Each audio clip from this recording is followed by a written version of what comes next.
الحمد للہ وکفا والصلاة والسلام علی عباده الذین اصطفى خصوصاً علی افضلهم وخاتم النبیین محمد الامین وعلی آلہ وصحبہ اجمعین اما بعد فقد قال اللہ تبارک وتعالی کما ورد فی سورة الاحزاب اعوذ باللہ من الشیطان الرجیم بسم اللہ الرحمن الرحیم یا ایھا النبی انا ارسلناک شاہدا ومبشرا ونذیرا وداعیا الی اللہ باذنہ وسراجا منیرا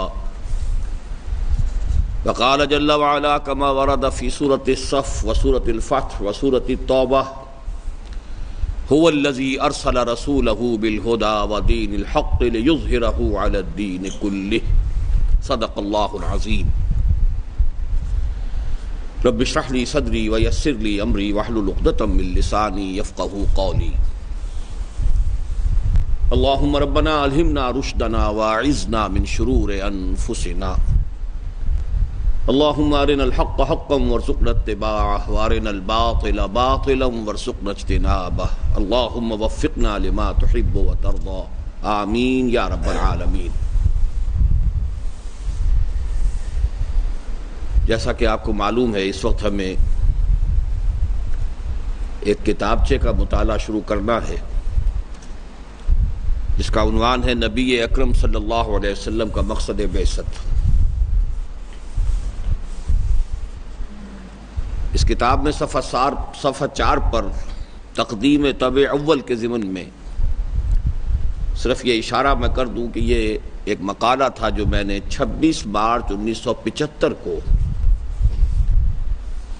جناح یا ٹاؤن ہال لاہور میں مرکزی انجمن خدام القرآن لاہور کی دوسری سالانہ قرآن کانفرنس میں پیش کیا تھا، اور اس نے اتفاق سے اس روز 12 ربیع الاول 1395 کی تاریخ تھی ہجری۔ اس اعتبار سے یہ 21 برس قبل کی یہ تحریر ہے جس کا کہ آج ہم مطالعہ کرنے چلے ہیں، اور میں بھی اب آپ کے ساتھ گویا کہ اس کا مطالعہ کروں گا۔ اس کو جب چوتھی مرتبہ طبع کیا گیا ہے تو اس کا جو تقدیم یا دیباچہ لکھا گیا ہے اسے میں چاہتا ہوں کہ ذرا سرسری طور پر لیکن تیزی کے ساتھ ہم پڑھ لیں۔ الحمدللہ کہ اس کتابچے کی چوتھی طباعت کے موقع پر نظر ثانی کی فرصت بھی میسر آ گئی اور کتابت بھی اثر نو کرا لی گئی، گویا اب یہ کتابچہ ظاہری اور معنوی دونوں اعتبارات سے پہلے سے بہتر صورت میں پیش کیا جا رہا ہے۔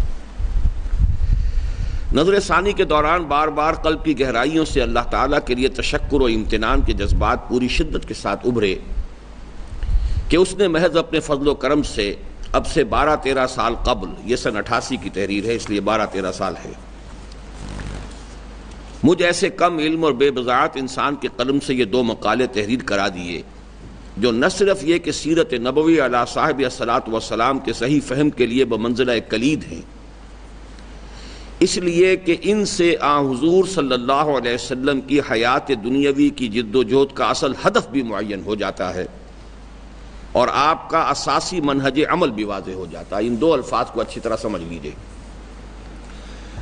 کسی بھی بڑی شخصیت کو اگر آپ ایسس کرنا چاہیں گے کہ اس کا کیا مقام اور مرتبہ ہے ایک انسان کی حیثیت سے، تو 2 چیزیں بہت ضروری ہیں۔ سب سے پہلے یہ معلوم ہو کہ اس نے اپنے سامنے ہدف کیا رکھا تھا، مقصد کیا تھا۔ فرض کیجئے کہ مقصد بہت بلند تھا لیکن اچیومنٹ کچھ ہوئی تو صحیح لیکن اس درجے کی نہیں ہوئی، تو چاہے وہ اچیومنٹ اپنی جگہ پر خاصی وقیع ہو لیکن وہ شخص کامیاب قرار نہیں پائے گا، اس لیے کہ اس نے تو اپنا گول، اپنا ہدف جو ہے، اپنی منزل بہت اونچی قرار دی تھی۔ تو سب سے پہلی بات جس کو سمجھنا چاہیے کہ ہدف کیا تھا، مقصد کیا تھا۔ جو بھی جد و جہد ہوئی ہے اس کے مختلف مراحل ہیں، اس کی جو کوششیں ہیں، ان سب کو منطقی طور پر مربوط کرنے والی چیز ہوتی ہے گول، اسم العین، مقصد، ہدف۔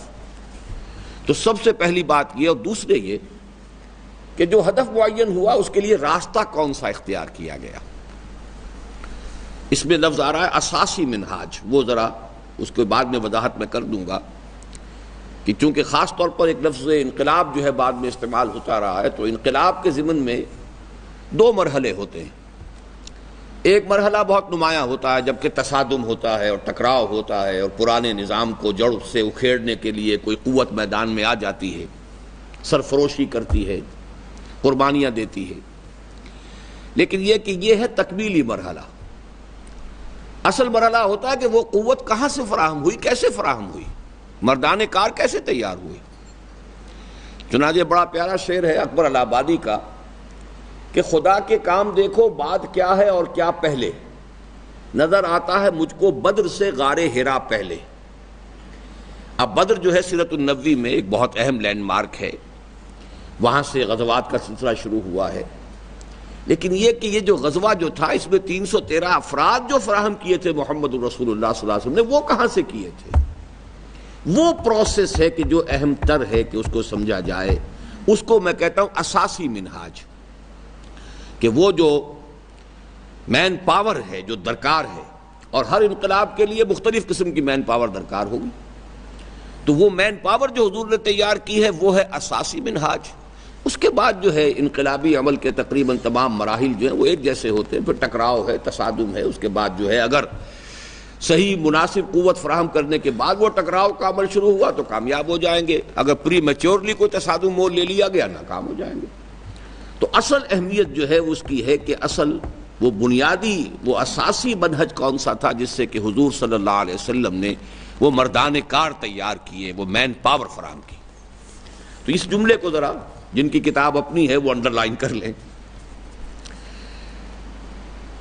جو نہ صرف یہ کہ سیرت نبوی علیہ صاحب صلاۃ وسلام کے صحیح فہم کے لیے بمنزلہ کلید ہیں، اس لیے کہ ان سے آن حضور صلی اللہ علیہ وسلم کی حیات دنیاوی کی جد و جہد کا اصل ہدف بھی معین ہو جاتا ہے اور اس کا اساسی منہج عمل بھی واضح ہو جاتا ہے، بلکہ ان تمام تحریکوں کی اہم ترین اور انتہائی اساسی عملی ضرورت کو بھی پورا کرتے ہیں جو مختلف مسلمان ممالک میں احیاء اسلام اور غلبہ دین کے عظیم مقصد کے لیے جد و جہد کر رہی ہیں۔ یہ بات جو ہے اب 21 برس پہلے کی لکھی ہوئی بات ہے، لیکن نوٹ کر لیجئے کہ آج یہ فینومینن بہت نمایاں ہے کہ تقریباً تمام مسلمان ممالک میں احیائی تحریکیں ہیں، ریوائولسٹ موومنٹس ہیں، کہیں وہ کسی طرز پر کام کر رہی ہیں، کہیں کسی طرز پر کام کر رہی ہیں۔ ان میں سے خاص طور پر الجزائر میں آپ کو معلوم ہے کہ ایک الیکشن میں کامیابی کے آخری مرحلے تک پہنچے تھے کہ اس میں سے جو ہے ایک راستہ ان کے درمیان میں رکاوٹ پڑ گئی اور اس کے بعد اب صورتحال بدل گئی ہے۔ اسی طرح مصر میں ہے، مختلف جگہوں پر کام ہو رہا ہے۔ یعنی ان تحریکوں کا اصل کیا ضروری ہے ان کے لیے؟ اولاً اس امر کا واضح تعین کہ احیاء اسلام اور غلبہ دین کی جد و جہد اسلام کے نظام فکر و عمل میں کس مرتبہ و مقام کی حامل ہے۔ جب تک یہ واضح نہ ہوگا کہ یہ فرض عین ہے تو ظاہر بات ہے اس کے لیے موٹیویشن تو نہیں ملے گی۔ نماز معلوم ہے فرض ہے، جو نہیں پڑھتے انہیں بھی ایک کمی کا احساس تو ہوتا ہے نا، کوئی کوتاہی ہے، کوئی کمی ہے، لیکن یہ کہ اقامت دین غلبہ دین کی جد و جہد کی فرضیت کا احساس ہی نہیں ہے۔ لہذا ایک شخص بالکل مطمئن رہتا ہے بھائی میں نماز پڑھ رہا ہوں، روزہ رکھ رہا ہوں، میں نے زکوٰۃ بھی دے دی ہے، سور نہیں کھاتا، شراب نہیں پیتا، اللہ اللہ خیر صلی اللہ، اور مجھ سے کیا چاہتے ہیں آپ؟ تو میرا دین مکمل ہو گیا۔ اگر یہ معلوم ہو کہ نہیں، دین کو ایک اجتماعی نظام کی حیثیت سے قائم کرنا فرض عین ہے، تو پھر اب اس کے لیے قابل غور مسئلہ ہوگا، سوچے گا، کم سے کم ایک کمی کا احساس ہوگا۔ اس احساس کے لیے پھر یہ احساس جو ہے پھر بڑا مبارک ہوتا ہے۔ کارواں کے دل سے احساس زیاں جاتا رہا، یہ احساس زیاں بڑی قیمتی شے ہے، پھر یہ کہ کسی نہ کسی وقت امید ہوتی ہے کہ آدمی اس کے لیے کھڑا ہو جائے۔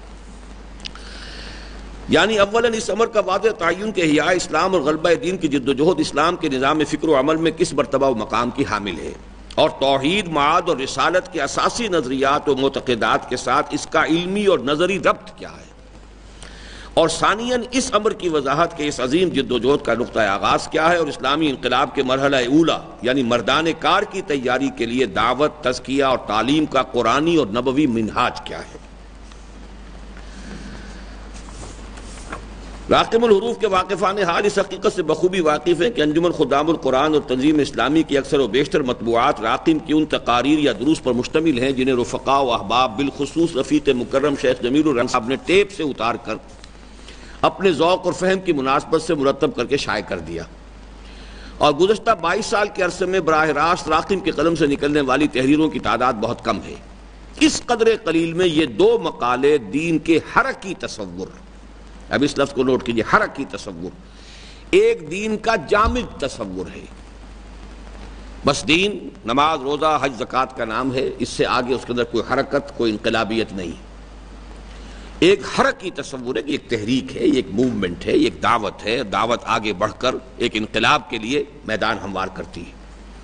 دین کے حرکی تصور کی وضاحت اور تحریک اسلامی کی علمی و فکری اساس کی تعین کے اعتبار سے سری فہرست ہیں، اور شاید یہی وجہ ہے کہ اللہ تعالیٰ نے راقم کے معمول اور عادت کے بالکل برعکس اپنے خصوصی فضل و کرم سے ان پر پورے اہتمام کے ساتھ نظر ثانی کی ہمت اور فرصت بھی عطا فرما دی، فللہ الحمد۔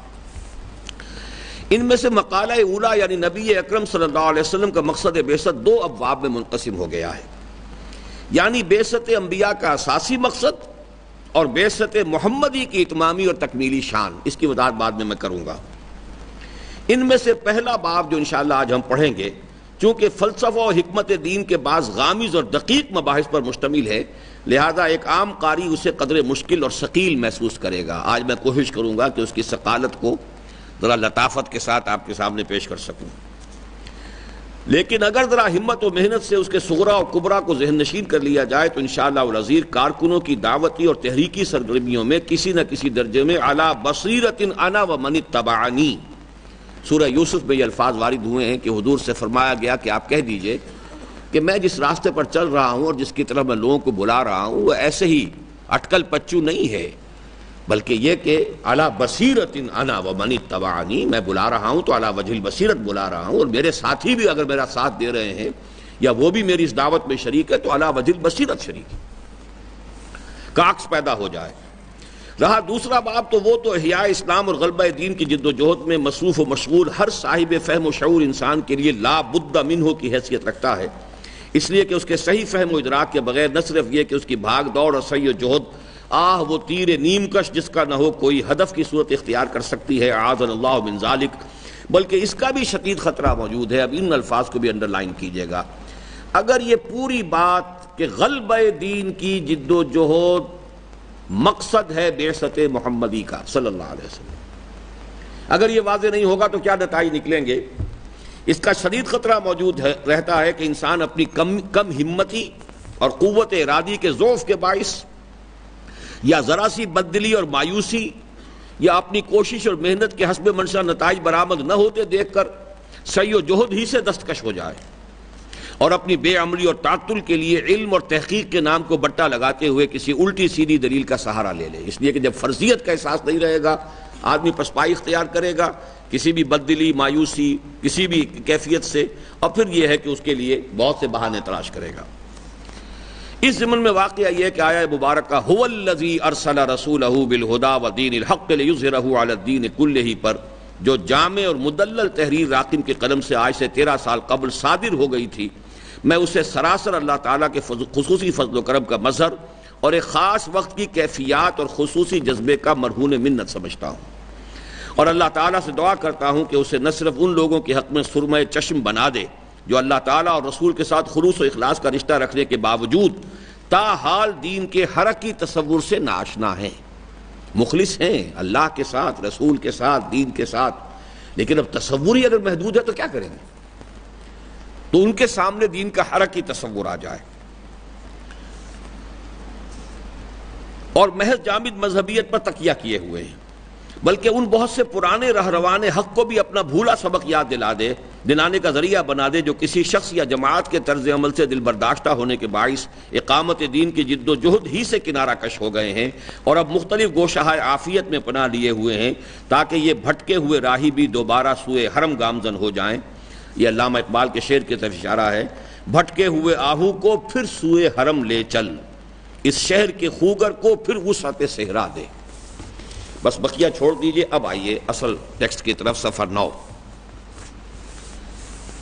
نبی اکرم صلی اللہ علیہ وسلم کا مقصد بعثت قرآن حکیم کی روشنی میں، اب اس میں جو تمہید ہے چند سطور کی یہ بہت اہم ہے۔ ہمارا ایمان ہے کہ سید ولد آدم حضرت محمد صلی اللہ علیہ وسلم صرف ایک نبی ہی نہیں خاتم النبیین ہیں، اور صرف ایک رسول ہی نہیں آخر الرسل ہیں، اور آپ پر نبوت و رسالت کا صرف اختتام ہی نہیں، اتمام و اکمال بھی ہوا ہے۔ یہ ایک جملہ جو ہے یہ بہت بنیادی حقیقت کو لیے ہوئے ہے۔ دیکھیے ہمارے ہاں ختم نبوت کا لفظ بہت مستعمل ہے۔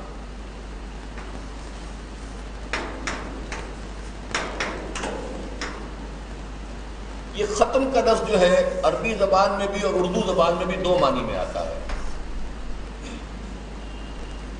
ایک شے پہلے تھی اب نہیں رہی،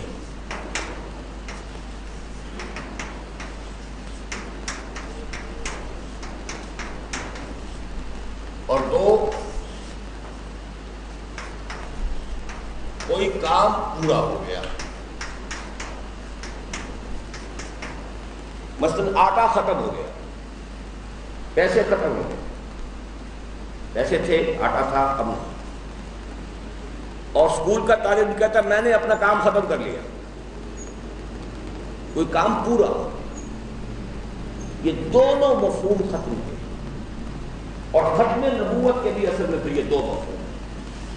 ایک مفہوم یہ ہے کہ لا نبی بعدی، میرے بعد اب کوئی نبی نہیں، اور دوسرا مفہوم تکمیل نبوت۔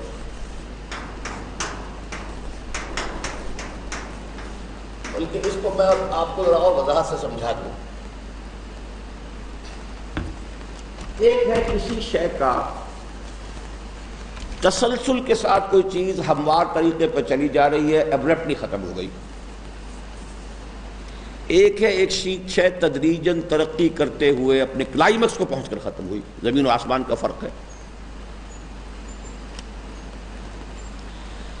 نبوت اس معنی میں ختم ہو گئی کہ چلی آ رہی تھی، آدم سے چلی آ رہی ہے نبوت نبوت نبوت نبوت، محمد پر آ کر ختم ہو گئی صلی اللہ علیہ وسلم۔ اس میں فضیلت کی بات کون سی ہے؟ بلکہ ایک اعتبار سے نبوت نعمت ہے، اس کا آغاز جو ہے وہ فضیلت کا ہوگا کہ ختم ہو جانا فضیلت ہے؟ اگر یہ ہموار کانسیپٹ ہے آپ کا تو ختم نبوت فضیلت کی شے ہے ہی نہیں۔ فضیلت کیا ہے؟ نبوت درجہ بدرجہ ترقی کرتی ہوئی اپنے نقطہ عروج کو پہنچ کر ختم ہو گئی، یہ فضیلت ہے۔ یہ جو فرق ہے اکثر و بیشتر لوگوں کے سامنے بالکل نہیں ہے۔ یہ جو ہے لا نبی بعدی والا، اس کی حیثیت ہے قانونی، شرعی اور فقہی۔ یعنی حضور کے بعد اگر کسی نے دعویٰ نبوت کیا وہ کافر ہے، دائرہ اسلام سے خارج۔ جس نے اسے مان لیا وہ دائرہ اسلام سے خارج۔ یہ چونکہ فقہی قانونی شرعی حیثیت سے بہت اہم ہے، اس لیے علماء نے سارا موضوع نہیں پڑھ لیا، بڑی بڑی ضخیم کتابیں اس پر لکھی گئی۔ اس کی کوئی قانونی حیثیت نہیں ہے، یہ اصل میں ہے فضیلت محمدی کی بنیاد۔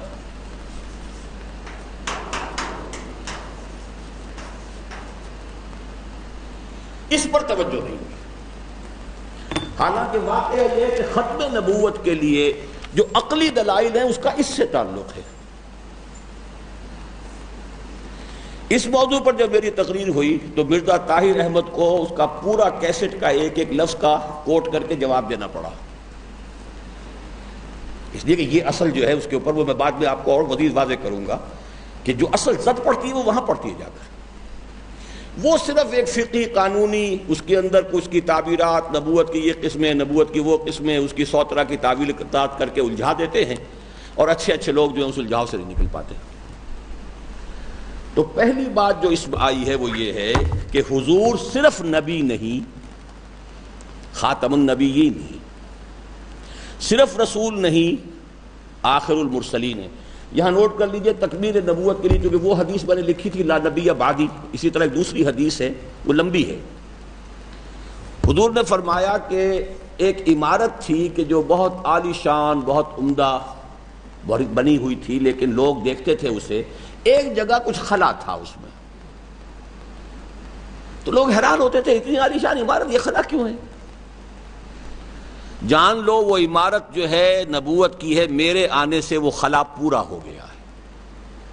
یہ حدیث ہے جو تکمیل نبوت و رسالت کے لیے، کہ ایک اینٹ کی جو کسر رہتی تھی لوگ حیران ہوتے تھے، اتنی عمدہ عمارت ہے، اتنا اعلیٰ، کیا بات ہے، یہ ایک اینٹ یہاں کیوں نہیں لگی؟ وہ اینٹ جو ہے وہ میرے آنے سے لگ گئی ہے۔ یہ ہے گویا کہ عمارت کی تکمیل کا کانسیپٹ، اس حدیث کو پیش نظر رکھیے۔ اچھا، اس سے جہاں نتیجہ میں نے نکالا آپ اس کو سمجھیے۔ ہمارا ایمان ہے کہ سید ولد آدم حضرت محمد صلی اللہ علیہ وسلم ایک نبی ہی نہیں، خاتم النبیین ہے، اور صرف ایک رسول ہی نہیں، آخر الرسل ہیں، اور آپ پر نبوت و رسالت کا صرف اختتام ہی نہیں ہوا، اتمام و اکمال بھی ہوا ہے۔ چنانچہ یہ دو الفاظ جو ہیں، اب چونکہ اصل میں تو میرے مخاطب جو ہیں ون ایئر کورس کی کلاس ہے، آپ لوگ جو ہیں وہ عربی اتنی تو پڑھ لی ہے، تو یہ الفاظ آپ کو حضور کے ضمن میں بار بار ملیں گے۔ الیوم اکملت لکم دینکم واتممت علیکم نعمتی۔ اکملت اکمال سے، اتممت اتمام سے، دو مرتبہ آیا واللہ متم نورہ ولو کرہ الکافرون، وہی متم، متمم، متم اتمام سے۔ اسی طرح حضور نے فرمایا انما بعثت لاتمم مکارم الاخلاق، میں اس لیے بھیجا گیا ہوں کہ اخلاق کی اعلیٰ جو خصلتیں ہیں ان کی تکمیل کر دوں۔ تکمیل تو اکمال و تکمیل، اتمام و تتمیم، باب افعال اور باب تفعیل، ان دونوں کو مسئلہ ذہن میں رکھیے۔ یہ الفاظ ہیں کہ جو اسپیشلی حضور صلی اللہ علیہ وسلم کی بعثت کے لیے مستعمل ہوں گے۔ تو آپ کی یہ اتمام اور اکمال کے الفاظ کو یہ انڈر لائن کریں۔ اب نتیجہ کیا ہے وہ یہ ہے، اس اعتبار سے غور کیا جائے تو جہاں یہ بات قطعی اور یقینی نظر آتی ہے کہ آپ کی بعثت کا مقصد جملہ انبیاء اور رسل کے مقصد بعثت سے مختلف نہیں ہو سکتا۔ جب آپ بھی ایک نبی ہیں، چاہے خاتم النبیین ہیں، نبی بھی تو ہیں نا، تو جو بیسک ہے، جو بنیادی مقصد ہے انبیاء کا، جو تمام انبیاء کا مشترک مقصد ہوگا، وہ بھی آپ کا مقصد بعثت ہے۔ لیکن وہاں یہ بھی لازم ہے کہ آپ کی بعثت کے مقصد میں ایک اتمامی شان اور تکمیلی رنگ بھی ہو۔ اگر آپ پر ختم نبوت، اتمام نبوت، تکمیل رسالت ہوئی ہے تو آپ کے مقصد بعثت میں بھی ایک اضافی شان ہونی چاہیے کہ جو بقیہ انبیاء کے ہاں نہ ہو، جس سے نبیوں اور رسولوں کی مقدس جماعت میں آپ کا منفرد مقام اور امتیازی مرتبہ واضح ہو جائے۔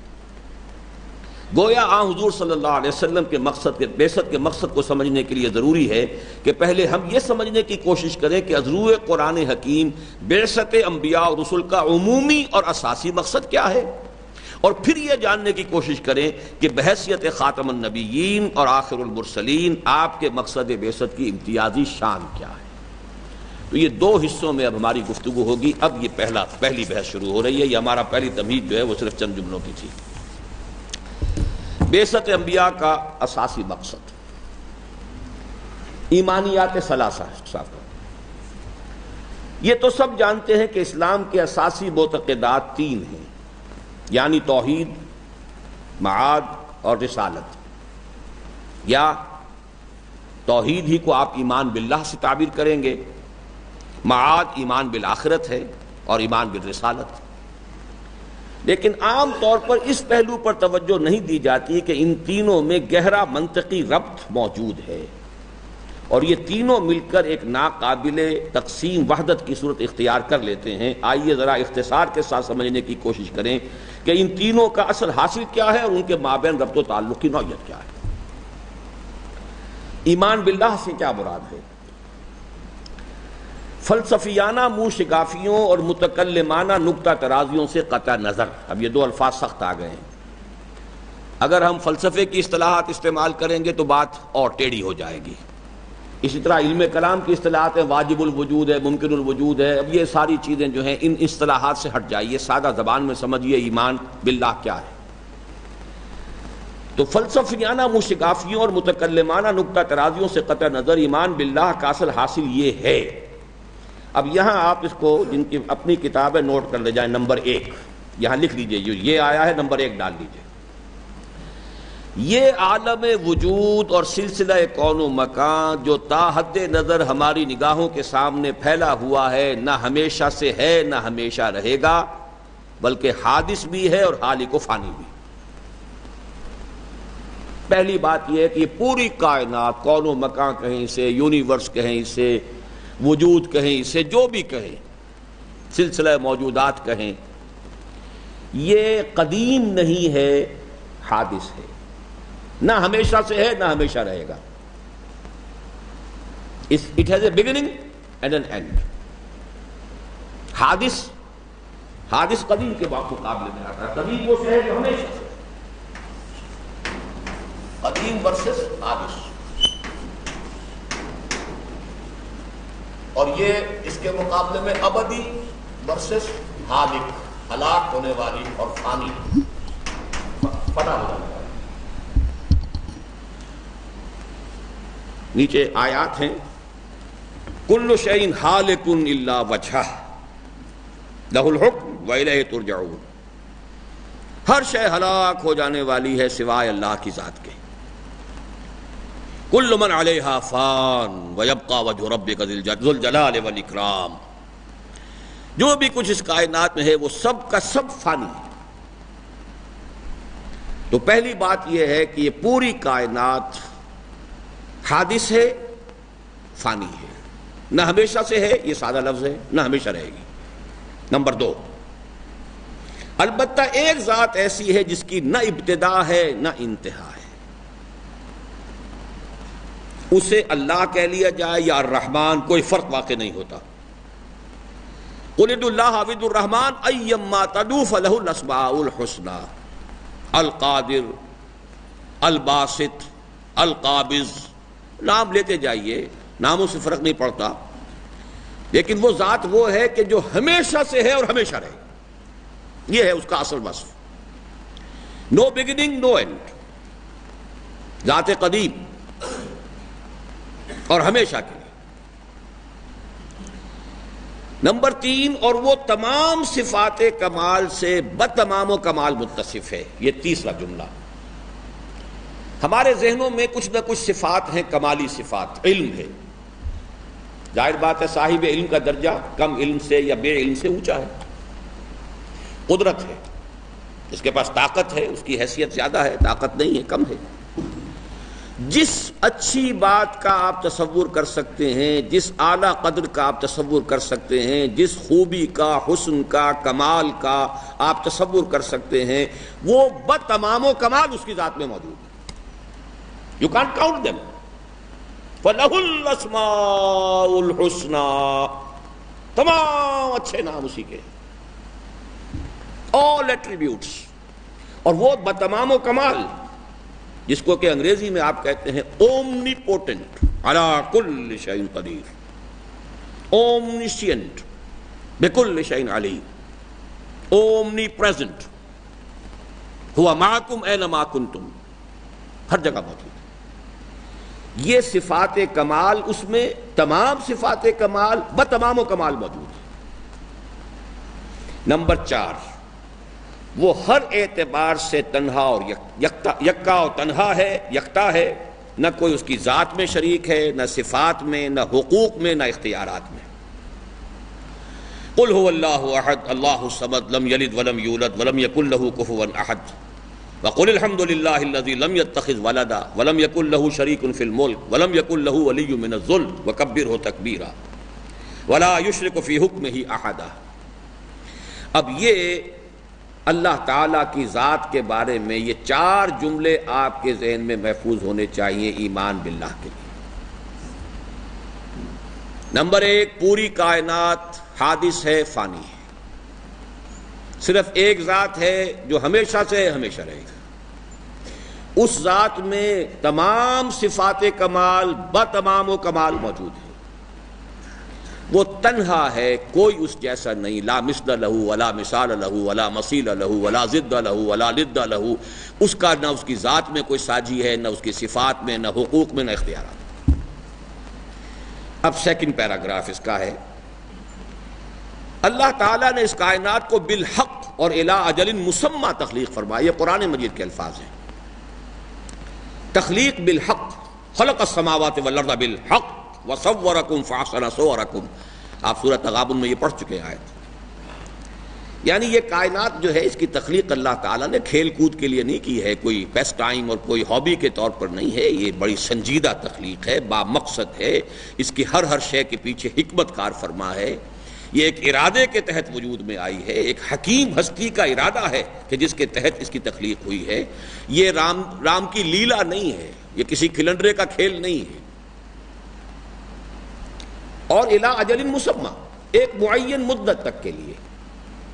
یہ بات جو ہے الحمدللہ کہ اب آپ کو معلوم ہے کہ فزکس جو ہے نیوٹونین دور کی فزکس تو کچھ اور تھی، میٹر واز انڈسٹرکٹیبل، میٹر ابدی تھا اور ازلی تھا، لیکن آج آپ کو معلوم ہے کہ ہم اس نتیجے تک پہنچ چکے ہیں، یہ کائنات ایک گیون ٹائم پر شروع ہوئی ہے، big bang, it had a beginning. وہ بگ بینگ بھی اصل میں ان کی نظر وہیں تک پہنچی ہے، اس سے پہلے کا بھی ایک بگ بینگ ہے، وہ ایک علیحدہ بات ہے، وہ میرا اپنا جو ہے ایک theories of the creation of universe میں جو میرا اپنا ایک موقف ہے، لیکن یہ کہ بہرحال سائنس مانتی ہے کہ it has a beginning now, یہ ایسا نہیں ہے کہ ہمیشہ سے، بلکہ یہ کہ یہ ایکسپینڈ کر رہی ہے، اسپائرل فارم کے اندر بڑھتی جا رہی ہے۔ دوسری بات وہ یہ مانتے ہیں کہ ایک وقت میں آ کر اس کی ایکسپینشن رک جائے گی اور ریٹریکٹ کرنا شروع کر دے گی، اسی ساتھ سے ہو کے it will again be reduced to a dot،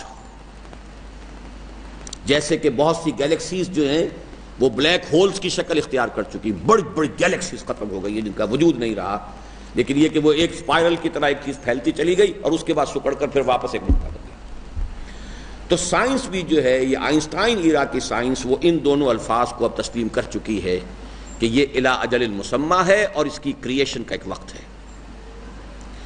دوسرا جملہ اس میں اب اس سے بھی زیادہ اہم ہے، اور اس سلسلہ تخلیق کا مرتبہ کمال ہے انسان۔ Man is the masterpiece of divine creation, it's the climax of divine creation. یہ بھی ہمارے ہاں عام طور پر لوگوں کے ذہنوں میں یہ بات نہیں ہے، جیسے اور تخلیق ہے جیسے ایسی شاید انسان ہے، نہیں۔ اس کے لیے قرآن مجید میں اور حدیث میں جس طرح کے الفاظ آئے ہیں، جس سے اللہ نے اپنی صورت پر تخلیق فرمایا، یہ الفاظ قرآن میں نہیں ہیں، بائبل میں ہیں۔ And God created man in his own image, Bible میں ہیں اور حدیث میں موجود ہیں، نیچے حوالہ موجود ہے، شیخین متفق علیہ حدیث ہے، مسلم اور بخاری دونوں کی، عن ابی ہریرہ خلق اللہ آدم علی صورتہ، آدم کو اللہ نے اپنی شکل پر بنایا ہے، حالانکہ اللہ کی کوئی شکل نہیں ہے۔ اس کا مفہوم کیا ہے یہ بھی پھر کسی بات میں بتا دوں گا آپ کو، ابھی صرف اس نقطے کو پوری طریقے سے اپنے ذہن میں بٹھائیے کہ کلائمیکس آف کریشن، کہیں کہا جاتا ہے خلقتہ بیدی، میں نے اپنے دونوں ہاتھوں سے بنایا اس کو، کہیں فرمایا جاتا ہے وَلَقَدْ كَرَّمْنَا بَنِي آدَمَ وَحَمَلْنَاهُمْ فِي الْبَرِّ وَالْبَحْرِ وَرَزَقْنَاهُمْ مِنَ الطَّيِّبَاتِ وَفَضَّلْنَاهُمْ عَلَى كَثِيرٍ مِّمَّنْ خَلَقْنَا تَفْضِيلًا۔ اور سب سے آخری بات یہ، تمام فرشتوں کو آدم کے سامنے سجدہ کروا دیا، اب کسر کون سی رہ گئی؟ جبرائیل ہوں، میکائیل ہوں، اسرافیل ہوں، اسرائیل ہوں، سب کے سب۔ فَسَجَدَ الْمَلَائِكَةُ كُلُّهُمْ أَجْمَعُونَ، 3 دفعہ تکرار ہے یہ، سجد الملائکہ، الملائکہ حصر ہے تمام فرشتے، کلہم اس کے بدل کے طور پر پھر آ گیا سب کے سب، کہیں یہ نہ سمجھ لینا کہ کوئی ان میں سے ایکسیپشن رہ گیا، اجمعون، فسجد الملائکہ کلہم اجمعون۔ یہ ہے انسان، انسان کی عظمت اپنی خود ہی پہچان، او غافل انسان، اگر انسان کی عظمت کو نہیں پہچانیں گے تو اگلی ہماری پوری بحث سمجھ میں نہیں آئے گی۔ پھر اس میں اپنی روح میں سے پھونکا، 2 جگہ قرآن مجید میں ہے، 2 جگہ تو ایگزیکٹ ورڈز وہی ہیں، فَإِذَا سَوَّيْتُهُ وَنَفَخْتُ فِيهِ مِن رُوحِي، اب روحی کے اندر تو سیدھی سیدھی ضمیر متکلم ہے، روحی، میری روح، میں اس میں سے پھونکوں گا، کہیں روح ہی بھی ہے جیسے کہ سورہ سجدہ میں ہے، لیکن 2 جگہ تو فَإِذَا سَوَّيْتُهُ وَنَفَخْتُ فِيهِ مِن رُوحِي فَقَعُوا لَهُ سَاجِدِينَ، اور اسے اپنی خلافت و نیابت سے سرفراز فرما دیا۔ وَإِذْ قَالَ رَبُّكَ لِلْمَلَائِكَةِ إِنِّي جَاعِلٌ فِي الْأَرْضِ خَلِيفَةً، گویا اسے ایک اعتبار سے جملہ مراتب تنزل کا حاصل بھی قرار دیا جا سکتا ہے، بقول حضرت بیدل ہر دو عالم خاک شد تا بست نقش آدمی، اے بہار نیستی از قدر خود ہوشیار باش۔ اب یہ شعر میں اگر سمجھانے لگا تو بہت وقت لگ جائے گا۔ دیکھیے دو الفاظ ہیں،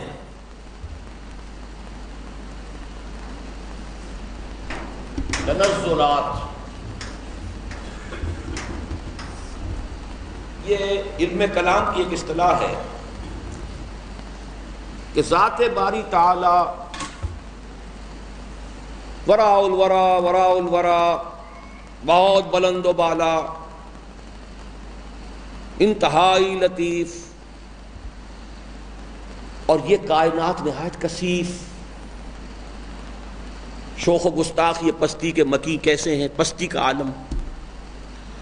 تو انہوں نے تنزلات ستہ کا فلسفہ مرتب کیا، ذات بعث، پھر ذات احدیت واحدیت ہوتے ہوتے درجہ بدرجہ تنزل ہوا ہے، تنزل ہو کر یہ عالم عناصر جو ہے وجود میں آ گیا ہے۔ میں بھی تنزل کا قائل ہوں، لیکن ان تنزلات ستہ کا قائل نہیں ہوں، اس لیے کہ ان کی کوئی سائنٹیفک بنیاد نہیں ہے۔ میرے نزدیک تین تنزلات ہیں۔ ذات باری تنزل سے ماورا ہے، اس کا کوئی امکان ہی نہیں کہ وہ خود تنزل اختیار کرے، میرے نزدیک یہ کفر ہے، شرک۔ البتہ اس کا ایک امر کن ہے، اس امر کن نے ایک بسیط نور کی شکل اختیار کی،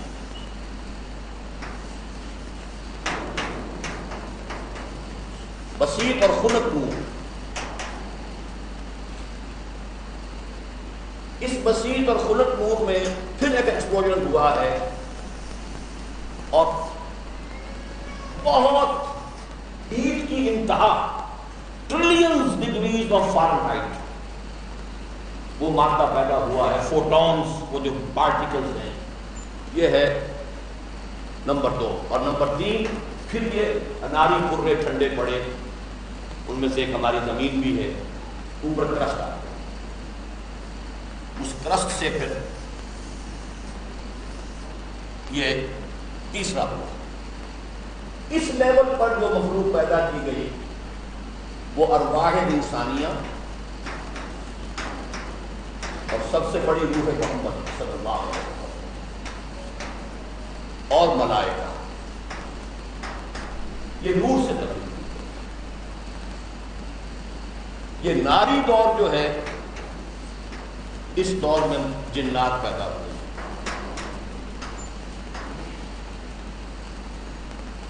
اور یہ خاکی دور جو ہے، اس سے نباتات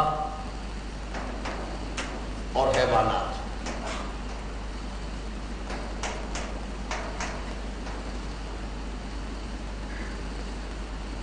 ان حیوانات میں چوٹی کا حیوان انسان، ہومو سیپینس، اس انسان کے ساتھ روح انسانی شامل کی گئی۔ یہ اب اس اعتبار سے دیکھیے، ہر دو عالم خاک شد، تنزلات کتنے ہوئے؟ نور بسیط نے نار کی شکل اختیار کی، نار ٹھنڈی ہو کر خاک بنی، تو یہاں سے نقش آدمی بننا شروع ہوا، زمینی نباتات اور حیوانات کا آغاز ہوا۔ ہر دو عالم خاک شد تا بست نقش آدمی۔ اب چونکہ دوسرا مصرع اس کا اور ایک فلسفے کی اصطلاح کو، اے بہار نیستی، چونکہ دوسری بات یہ ہے کہ باقی پوری کائنات اگرچہ نظر آتی ہے نہیں، حقیقت میں ذات صرف اللہ کی ہے، ہم نیست ہیں، تو بہار نیستی، اس نیستی کی سب سے اونچی شخصیت ہم ہیں، ورنہ تو اصل تو ہست جو ہے وہ تو اللہ ہے، باقی تو یہ کل ما فی الکون وہم و خیال و کوسن فی المرایا و ضلال، لیکن اس نیستی کی بہار انسان ہے، نیستی کا کلائمیکس انسان ہے۔ اے بہار نیستی از قدر خود ہوشیار باش، تجھے وجود میں لانے کے لیے اس پوری کائنات کو کتنے پاپڑ بیلنے پڑے ہیں، ہر دو عالم خاک شد تا بست نقش آدمی، اے بہار نیستی از قدر خود ہوشیار باش۔ میرزا عبد القادر بیدل۔ اور ایک دوسرے پہلو سے پورے سلسلہ ارتقاء کا نقطہ عروج بھی ہے۔ یہ نقطہ ارتقاء کیا ہوا ہے؟ یہ جو دنیا میں خاکی عالم خاکی میں نباتات بڑھے، بڑھتے بڑھتے یہ ہومو سیپینس تک پہنچا۔ اس ہومو سیپینس کے اندر روح شامل کی گئی، اسی لیے کہا گیا ہے کہ بیدیا، میں نے اپنے دونوں ہاتھوں میں بتایا، یہ عالم امر ہے اور یہ عالم خلق ہے۔ اللہ کے سوا صرف ایک کائنات میں ہستی ہے جس میں یہ دونوں عالم جمع ہیں۔ جنات صرف عالم خلق کی شے ہے، یہ روح نہیں۔ حیوانات صرف عالم خلق کی شے ہے، یہ روح نہیں۔ یا تو امر اور الا لہ الخلق والامر، خلق اور امر دونوں یا تو جمع ہے ذات باری تعالیٰ، اور یا صرف انسان میں کہ اس کی روح جو ہے اس کا تعلق عالم امر سے ہے۔ یسألونک عن الروح قل الروح من امر ربی وما اوتیت من العلم الا قلیلا۔ اور اس کا جسد جو ہے، اس کا جسم جو ہے وہ عالم خلق کی شے ہے۔ بے یدیا، اپنے دونوں ہاتھوں سے بنایا ہے۔ صرف ایک ہی کریشن ہے جس میں یہ عالم امر اور عالم خلق دونوں جمع ہیں۔ لقد خلقنا الانسان فی احسن تقویم ثم رددناہ اسفل سافلین۔ اب چلیے ایمان بالآخرہ، صاف کرو گے اس کو۔ ایمان بالآخرت کا حاصل یہ ہے کہ انسان کی یہ موجودہ دنیاوی زندگی ہی کل زندگی نہیں، بلکہ یہ تو اس کی اصل زندگی کا حقیر سا آغاز ہے، حقیر سا آغاز ہے۔ انڈر لائن کیجیے، اس کی کتاب حیات کا مختصر سا دیباچہ اور مقدمہ، یا اس کے سفر حیات کا محض ایک آزمائشی اور امتحانی وقفہ، بقول علامہ اقبال مرحوم، تو اسے پیمانہ امروز و فردا سے نہ ناپ، جاوداں پیہم دواں ہر دم جواں ہے زندگی۔ اور قلزم ہستی سے تو ابھرا ہے مانند حباب، اس زیاں خانے میں تیرا امتحان ہے زندگی۔ اور قرآن مجید میں خلق الموت والحیات لیبلوکم ایکم احسن عملا۔ اصل کتاب زندگی موت کے بعد کھولے گی۔ وَإِنَّ الدَّارَ الْآخِرَةَ لَهِيَ الْحَيَوَانُ لَوْ كَانُوا يَعْلَمُونَ۔ اصل زندگی تو ہے ہی آخرت کی زندگی، کاش کہ تمہیں معلوم ہوتا۔ اب یہاں بھی نوٹ کیجئے، صرف آخرت کا عقیدہ رکھ لینا اور بات ہے، اس کی ریشیو پروپورشن وہ ذہن میں ہے۔ ہمارے ذہنوں میں کیا تصور ہے؟ اصل کتاب زندگی تو یہ ہے، اس کے ساتھ ضمیمہ بھی لگا ہوا ہے آخرت کا، it's an appendix, nothing more. 1,00,000 میں 99,999 آدمی آپ کو ملے گا جو آخرت کو مانتا ہے صرف ایک ضمیمے کے طور پر۔ یہ تصور، یہ تو دیباچہ ہے، اصل زندگی وہ ہے، کس کے پاس ہے؟ اور یہ زندگی ہو جائے تو انسان کی سوچ میں عظیم انقلاب نہیں آ جائے؟ کہاں وہ شارٹ سائٹڈنس، یہاں کا تھوڑا سا لاس ہو گیا، کمر ٹوٹ گئی، تھوڑی سی کوئی چیز مل گئی، پھولے نہیں سما رہے۔ کہاں یہ کہ زندگی جاوداں پیہم دواں ہر دم جواں ہے زندگی، تو اسے پیمان آئے امروز و فردا سے نہ لا۔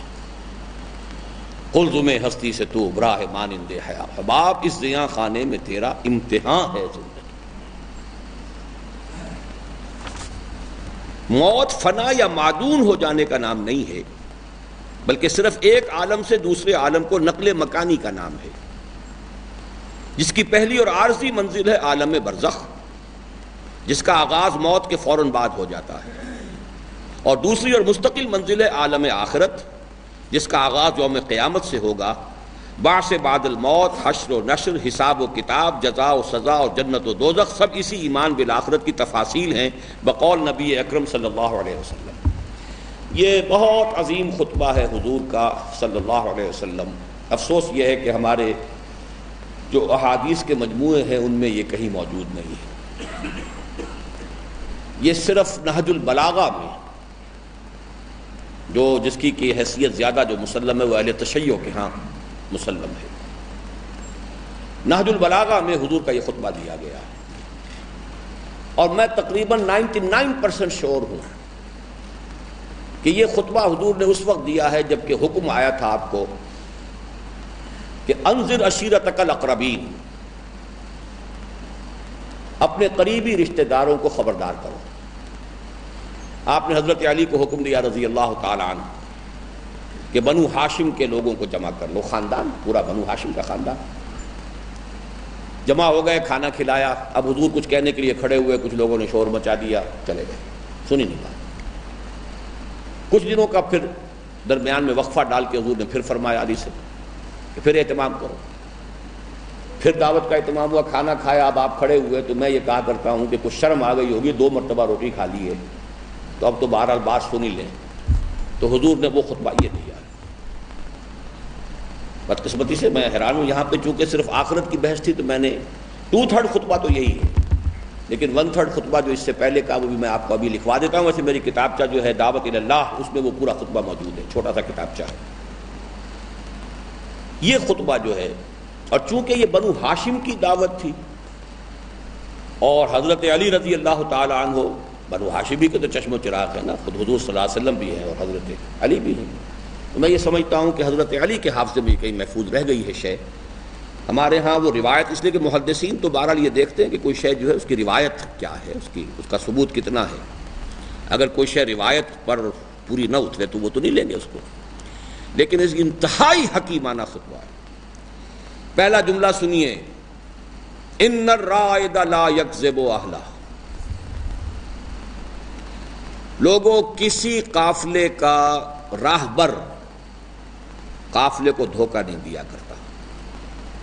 رائد اصل میں کہتے تھے کہ جب سفر کرتے تھے صحرا میں تو اب چونکہ پتہ نہیں آگے منزل کہاں ہے، پانی کہاں ہے، کوئی نخلستان کتنے فاصلے پر ہے، کہیں ایسی کہیں ادھر ادھر آدمی بھٹک جائے تو پھر تو گیا، بس موت ہی موت ہے پھر تو اگلی منزل کا تعین کرنے والا جو شخص ہوتا تھا، جسے معلوم ہوتا تھا راستہ، وہ رائد کہلاتا تھا، اور وہ معتمد ترین انسان ہوتا تھا۔ ظاہر بات ہے کہ اس پر کسی بھی شک و شبے کی گنجائش نہیں۔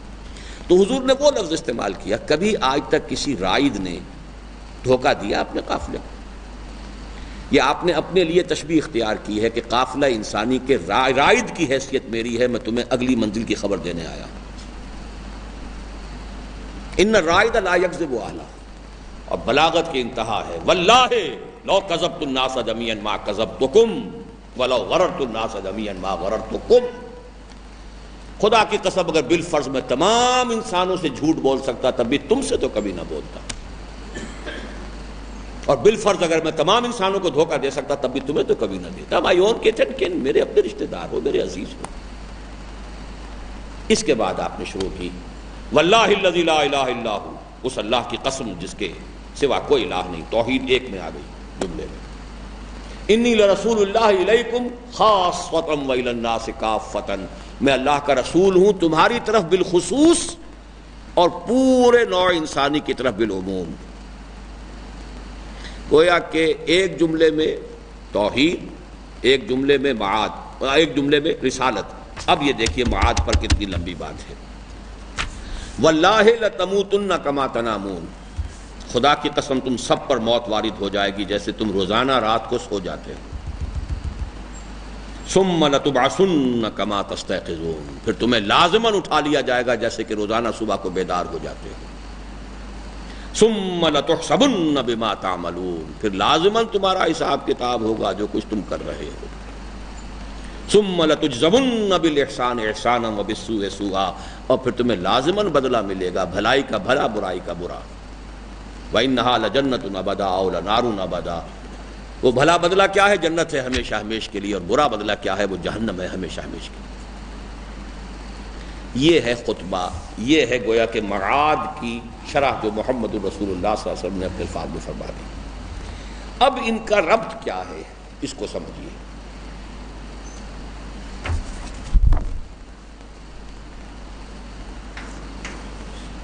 ایمان باللہ،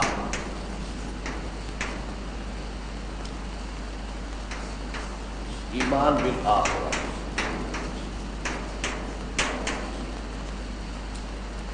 مبدأ معاد، انا للہ وإنا إليه راجعون۔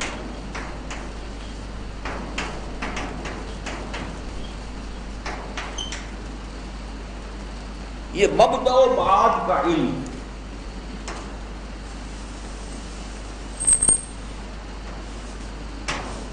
اور یہ مبدأ و معاد ایک چھوٹی سی کتاب ہے، شیخ احمد سرہندی رحمۃ اللہ علیہ کی تصنیف۔ اب پڑھیے، غور کرنے سے معلوم ہوتا ہے کہ ایمان باللہ اور ایمان بالآخرت باہم مل کر مبدأ و معاد یا حیات انسانی کی ابتدا و انتہا کے علم کی صورت اختیار کر لیتے ہیں۔ یہ مبدأ اور معاد کیا ہے گرامر میں؟ 1 ایئر کورس۔ گرامر میں کیا ہے؟ کلمہ کیا ہے؟ اسم ہے، فعل ہے، حرف ہے، کیا ہے؟ ہیں؟ کون سا اسم؟ ظرف۔ تو کہ فوراً بول دیا کریں نا، اب آپ لوگ۔ مبدأ، بدا، شروع، معاد، لوٹنے کی جگہ، اس میں ظرف ہے۔ مبدأ و معاد یا حیات انسانی کی ابتدا و انتہا کے علم کی صورت اختیار کر لیتے ہیں اور ان سے سفر حیات کے آغاز و انجام کا تعین ہو جاتا ہے بفہوائے الفاظ قرآنی انا للہ و انا الیہ راجعون، ہم اللہ ہی کے ہیں اور اسی کی طرف ہمیں لوٹ جانا ہے۔ واقعہ یہ ہے کہ ذرا کچھ فلسفیانہ اور ادیبانہ بحث ہے، اس پر ذرا توجہ کیجیے۔ واقعہ یہ ہے کہ مبدأ و معاد کے اس علم کے بغیر انسان کی حالت یا تو اس مسافر کی سی ہے جسے کسی افتاد کے باعث نہ تو یہ یاد رہے کہ اس نے سفر کا آغاز کہاں سے کیا تھا، نہ یہ یاد رہے کہ اس کے سفر کی منزل کون سی ہے۔ یہ ذرا اب آپ امیجن کیجئے اور اپنے اوپر طاری کیجئے کیفیت۔ فرض کیجئے کہ آپ کراچی جا رہے ہیں، آپ خیبر میل میں بیٹھ گئے یا تیز گام میں بیٹھ گئے، کوئی نہ کوئی کام ہے وہاں جو کرنا ہے، کہاں جا کے ٹھہرنا ہے، وہ سب آپ کے ذہن میں ہے۔ آپ کا گھر لاہور میں ہے، بچے ہیں وہاں، یہ ہے وہ ہے، سب ذہن میں ہے۔ فرض کیجئے کہ کوئی حادثہ ہوا، کوئی ٹرنک اوپر سے گرا آپ کے سر پر، اور اس کا نتیجہ یہ نکلا کہ یادداشت ختم ہو گئی، کچھ یاد نہیں میں کون ہوں، کہاں سے آیا ہوں، کہاں میرا گھر ہے، جا کہاں رہا ہوں، سفر کا مقصد کیا ہے، منزل کیا ہے، کچھ پتہ نہیں۔ لاس آف میموری۔ اب وہ کیا دیکھ رہا ہے؟ گاڑی چل رہی ہے، کچھ لوگ آ رہے ہیں، کچھ اتر رہے ہیں، گاڑی چلی جا رہی ہے۔ اس کیفیت کو تھوڑی دیر کے لیے اپنے اوپر طاری کریں گے تو معلوم ہوگا کہ ایسی شدید الجھن ہوگی انسان کی۔ مجھ پر یہ کیفیت کئی گھنٹے رہی ہے، یہ میں نے اپنی کتابوں میں لکھا ہوا بھی ہے تحریر میں۔ یہ کوئی 12 سے 14 دسمبر 1970 کی بات ہے، جدے میں مجھ پر یہ چند گھنٹے کیفیت رہی ہے، میری میموری بالکل ختم ہو گئی۔ وہ جو وقت مجھ پر جس کوفت کا گزرا ہے، میں اس کا اب بھی تصور کرتا ہوں تو کانپ جاتا ہوں۔ 1-2 مرتبہ پھر ہوا ہے چھوٹا سا جھٹکا، بعد میں بتایا گیا کہ وہ کوئی بلڈ سپلائی کا معاملہ برین کا ہو، بہرحال وہ کیا ہے، فزیولوجی پیتھولوجی، اس کو چھوڑ دیجئے آپ۔ میں تو اس کیفیت کو چاہتا ہوں اسے، اور ابھی چند دنوں پہلے بھی تھوڑی دیر کے لیے وہ کیفیت میری، تھوڑی دیر کے لیے، لیکن وہ کئی گھنٹے مسلسل تھی۔ یہ کیفیت ہے انسان کی اصل میں، پیدا ہو گیا ہے، آنکھ کھولی ہے، سب لوگ دوڑ رہے ہیں ایک طرف کو، تم بھی دوڑو، سب گھر بنا رہے ہیں، سب شادی کر رہے ہیں، سب یہ کر رہے ہیں، سب وہ کر رہے ہیں، تم بھی کرو۔ کیا منزل ہے، کہاں سے آیا ہوں، کہاں کا مسافر ہوں، کچھ پتہ نہیں۔ بیفور برتھ کچھ تھا، کہاں سے آ گیا، بورڈ فرام دی بلو، جا کہاں رہا ہوں، is death the end of my existence? بس فرق کیا ہے، صرف یوں سمجھ لیجیے جیسے ایک جہاز ہوتا ہے سمندری، اس میں کوئی ٹی وی لاؤنج بھی ہے، اس میں کوئی وہ کھیلنے کی جگہ بھی ہے، وہاں آپ کی میموری بھی اگر ختم ہو جائے تب بھی کوئی پرواہ نہیں، آپ لگے رہیں گے کام میں، اس لیے کہ وہ تو ساری دلچسپیاں ہیں۔ یہی ہمارا حال ہے کہ ہم لگے ہوئے ہیں، کچھ دلچسپیاں ہیں، کچھ یہ ہے، کچھ وہ ہے، کچھ اس کی محبت ہے، کچھ اس کی کشش ہے، کچھ وہ کھینچ رہا ہے، کچھ اس کی طرف جو ہے رجحان ہے، اس میں آدمی جو ہے لٹاپین ہے، باقی کچھ پتہ نہیں، کہاں کا مسافر ہوں، کہاں سے چلا تھا، کہاں جا رہا ہوں، کچھ پتہ۔ یہ ہے وہ شعر، ہم تو فانی جیتے جی، وہ میت ہیں بے گور و کفن، غربت جس کو راس نہ آئی اور وطن بھی چھوٹ گیا۔ یا غالب نے کہا ہے، رو میں ہے رخش عمر، کہاں دیکھیے رکے، نہ ہاتھ باغ پر ہے نہ پا ہے رکاب میں۔ اس حال میں انسان بغیر کسی منزل مقصود کے تعین کے، محض بطن و فرج کے تقاضوں سے مجبور ہو کر گویا پیٹ کے بل گھسٹتے ہوئے زندگی بسر کر دیتا ہے۔ اس جملے کو انڈر لائن کر لیجئے، why do you leave?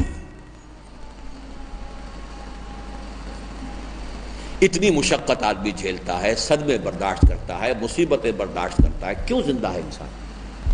Why should I لیو؟ یہی وجہ آپ کو معلوم ہے زیادہ ذہین آدمی خودکشی کر لیتا ہے، زیادہ حساس آدمی، زیادہ ذہین آدمی خودکشی کرتا ہے، ڈل آدمی تو نہیں کرتا، کبھی نہیں کرے گا، اس لیے کہ یہ صرف پیٹ کھانے کو مانگ رہا ہے، بھاگ دوڑ ہو رہی ہے۔ سیکس ہے، شادی بیاہ کچھ نہ کچھ ہوگا، شادی بیاہ ہو گئی تو اب بیٹا ہو گیا، بیٹی ہو گئی، اب ان کی محبت ہے، ان سب میں لٹا پین آدمی جو ہے وہ گویا کہ زندگی اسے بسر کر رہی ہے، وہ زندگی کو نہیں بسر کر رہا۔ He is made to live. He is not living. یہ ہے قرآن مجید کی آیت، أَفَمَنْ يَمْشِي مُكِبًّا عَلَى وَجْهِهِ أَهْدَىٰ أَمَّنْ يَمْشِي سَوِيًّا عَلَى صِرَاطٍ مُسْتَقِيمٍ۔ ذرا تصور کرو، ایک شخص وہ ہے جو اوندھے منہ گھسٹ رہا ہے زمین پر، اور ایک وہ ہے جو سیدھا کھڑا ہے اور صراط مستقیم اس کے سامنے ہے۔ ایک وہ ہے جو اس راستے پر چل رہا ہے، اسے معلوم ہے مبدا کیا ہے، معاد کیا ہے، کہاں سے آیا ہوں کہاں جا رہا ہوں۔ جیسے اقبال نے بڑی عجیب سی بات کہی ہے ویسے، اس لیے کہ اس ایک مسئلے کو زیادہ اس نے کھولنا نہیں چاہا غالباً۔ کیا شروع میں کیا لفظ ہے کہ میں کیا پوچھوں کہ میری ابتدا کیا ہے، خرد مندوں سے کیا پوچھوں کہ میری ابتدا کیا ہے، کہ میں اس سوچ میں رہتا ہوں، میں اس فکر میں رہتا ہوں میری انتہا کیا ہے۔ کم سے کم یہ بھی سامنے ہو چلیے پھر بھی کوئی نہ کوئی ہدف تو ہے نا۔ منزل ما کبریاست، میری منزل ذات باری تعالی ہے، معلوم ہوا نا کہ میری ایک منزل ہے، میرا ایک مقصود ہے، میں ادھر جا رہا ہوں۔ آخرت کو کہہ لیجئے، اللہ کو کہہ لیجئے، لا یرجون لقانا، ایک وہ لوگ ہیں جو اللہ سے ملاقات کے امیدوار ہیں، اور ایک وہ ہے کہ جنہیں کوئی پتہ ہی کس لیے جی رہے ہیں۔ تو خرد مندوں سے کیا پوچھوں کہ میری ابتدا کیا ہے۔ ویسے اس کا علم بھی قرآن نے دیا ہے لیکن اس کو خفی رکھا۔ یہ بہت زیادہ جو فلسفیانہ ذہن کے لوگ ہیں صرف ان کا مسئلہ ہے، لیکن یہ تو ہر ایک انسان کا مسئلہ ہے کہ میری معاد کیا ہے، میری منزل کیا ہے، میں جا کدھر رہا ہوں۔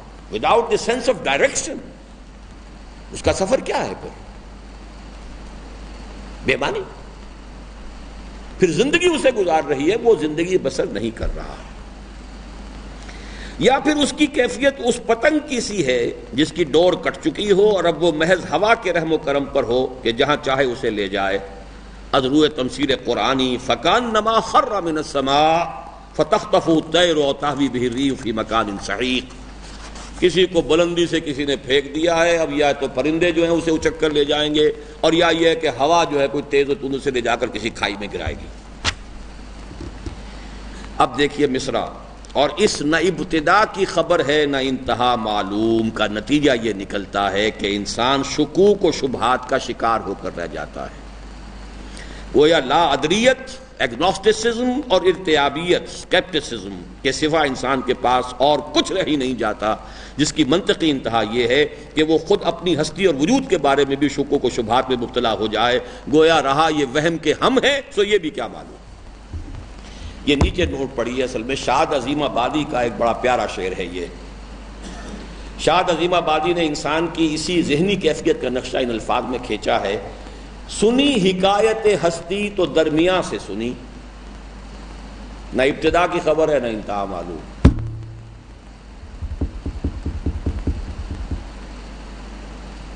سنی حکایت ہستی تو درمیان سے سنی، نہ ابتدا کی خبر ہے نہ انتہا معلوم۔ جسے فانی بدایونی نے اپنی منطقی انتہا تک پہنچا دیا، نہ ابتدا کی خبر ہے نہ انتہا معلوم، رہا یہ وہم کہ ہم ہیں سو یہ بھی کیا معلوم۔ This is called skepticism and agnosticism. اور فلسفہ محض کی آخری منزل یہی ہے. فلسفہ محض میں کسے کہتا ہوں اس کو سمجھ لیجیے. دو چیزیں ہیں، ایک لاجک ہے اور ایک دوسری چیز ہے جسے انٹیوشن کہہ سکتے ہیں آپ. اسی انٹیوشن کی آخری شکل وہی ہے. اگر آپ صرف لاجک پر دار و مدار رکھیں گے تو فلسفے کی انتہا ہے لا ادریت یا ارتیابیت کہ کس نقصد و نقشاید بحکمت ای معمارا. آج تک کوئی اس گتھی کو سلجھا ہی نہیں سکا. ایگنوسٹسزم، we don't know anything, we can't know anything. یا ارتیابیت، تشکک، it's all doubtful، وہم. لیکن البتہ جب اس کے ساتھ انٹیوشن شامل ہوتا ہے اور پھر وہی کا اگر اور ملتا ہے کہ یہ حکمت ہے، یہ بالکل اور ہے. لیکن یہ کہ فلسفہ محض جسے میں کہہ رہا ہوں وہ ہے کہ جو صرف لاجک کی بنیاد پر اٹھے. اس کی آخری انتہا سوائے اسکیپٹسزم اور ایگنوسٹسزم کا کچھ نہیں ہے. ذرا ادھر والا حصہ صاف کرو، صرف یہ مبدا و بات رہنے دینا. اب ہم تیسری چیز کی طرف آ رہے ہیں، لیکن بنیادی سوال پہلے سمجھ لیجئے. یہاں ایک اہم سوال پیدا ہوتا ہے جس کے صحیح جواب ہی پر ایمان باللہ اور ایمان بالآخرت کے ساتھ ایمان بالرسالت کے صحیح منطقی ربط کے فہم و ادراک کا دار و مدار ہے. یعنی یہ کہ انسان سے آخرت میں حساب کس بنیاد پر لیا جائے گا. گویا بالفاظ دیگر محاسبہ اخروی کی اساسات کیا ہیں. دیکھیں موٹی سی بات یہ ہے، اگر یہ زندگی امتحان کی زندگی ہے اور اس کا محاسبہ ہونا ہے، نتیجہ نکلے گا قیامت کے دن، تو امتحان جو ہوتا ہے کچھ سکھا کر پھر لیا جاتا ہے. کچھ پڑھایا ہو، سکھایا ہو تو امتحان لیجیے، یا کچھ دے کر لیا جاتا ہے. کسی بچے کو 10 روپے کا نوٹ دیجیے اور دیکھیے کہ وہ کیا کرتا ہے. فوراً دہی بڑے کی دکان کی طرف جاتا ہے یا کہیں کسی رسالوں کتابوں کی دکان کی طرف جاتا ہے، اس سے اندازہ ہو جائے گا. اس لیے کہ اس کی کیا اس کا ٹیمپرامنٹ ہے، کیا ایپٹیچیوڈ ہے، کیا رجحان ہے، پتہ چل جائے گا. کچھ دے کر کچھ پڑھا کر آپ امتحان لے سکتے ہیں. تو کیا پڑھایا ہے ہمیں، کیا دیا ہے، یہ ہے یہاں پر یہ ٹی بنے گی.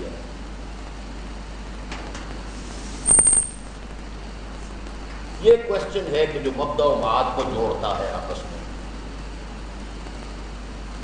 کن چیزوں کی بنیاد پر امتحان ہے؟ محاسبہ ہے تو کس بنیاد پر ہے، کس اساس پر ہے؟ اب یہ پڑھیے. مطالعہ قرآن حکیم سے اس کا جو جواب سامنے آتا ہے اسے ایک جملے میں تو اس طرح ادا کیا جا سکتا ہے کہ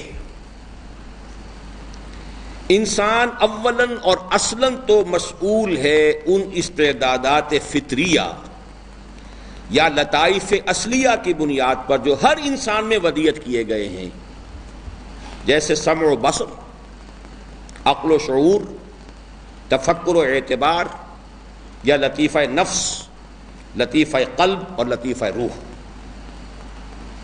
اور ثانیاً اللہ تعالیٰ نے انسان پر اتمام حجت کا اہتمام کیا ہے بذریعہ اجرائے وحی و انزال کتب و بعثت انبیاء و ارسال رسل. گویا کہ اساسات جو ہیں محاسبہ اخروی کی دو ہیں، اساسی بنیادی اور اتمامی. پہلی بات یہ تمہیں آنکھ دی، تمہیں کان دیے، تمہیں عقل دی، تمہیں دل کے اندر بھی کچھ صلاحیت دی، وہ بعد میں پڑھیں گے ہم کیا کچھ دیا ہے، گیون کیا ہے. ان چیزوں کی بنا پر ہر انسان مسئول ہے، چاہے کوئی نبی نہ آتا، کوئی رسول نہ آتا، کوئی کتاب نہ بھیجی جاتی. یہاں مسئلہ حل کر لیجئے. لوگوں کو بڑا بڑا مسئلہ پیدا ہوتا ہے، جن کے پاس رسول نہیں آیا ان کا کیا ہوگا، وہ بھی مسئول ہے. ان سے رسول کے بارے میں سوال نہیں ہوگا کہ تم نے رسول کی دعوت مانی کہ نہیں مانی. ان سے یہ تو سوال ہوگا نا کہ تمہاری عقل، تمہاری فطرت، تمہیں جو کچھ ہم نے سمجھ دی تھی اس کو تم نے استعمال کیا. لیکن جب اللہ تعالیٰ نے رسول بھیج دیا، وحی بھیج دی، کتاب نازل کر دی، معجزات دکھا دیے، اب گویا کہ اتمام ہو گیا. اب کوئی عذر باقی نہیں، کوئی عذر قابل سنوائی نہیں، قابل پذیرائی نہیں. اسی لیے رسولوں کی آمد کے بعد قوموں کے ساتھ رعایت نہیں کی گئی. رسولوں کی آمد کے بعد بھی اگر قومیں جو ہیں گمراہی پر رہی تو ہلاک کر دی گئی. خلاص نو کنسیشن وٹس ایور. تمہیں عقل دی تھی، سمع و بصر سے نوازا تھا، تمہیں دل دیا تھا، تمہیں کیا کیا دیا تھا وہ بھی باتیں ہم گنیں گے، وہ جو ہے لطائف اصلیہ، یہ سب کچھ دیا تھا. پھر رسول بھیج دیا، معجزے دکھا دیے، کتاب اتار دی، وحی ہو گئی. رسول اپنی شخصیت میں اللہ کی ننگی برہان اور یا نذیر، اپنی شخصیت میں، اپنے کردار میں ابو ڈاؤٹ.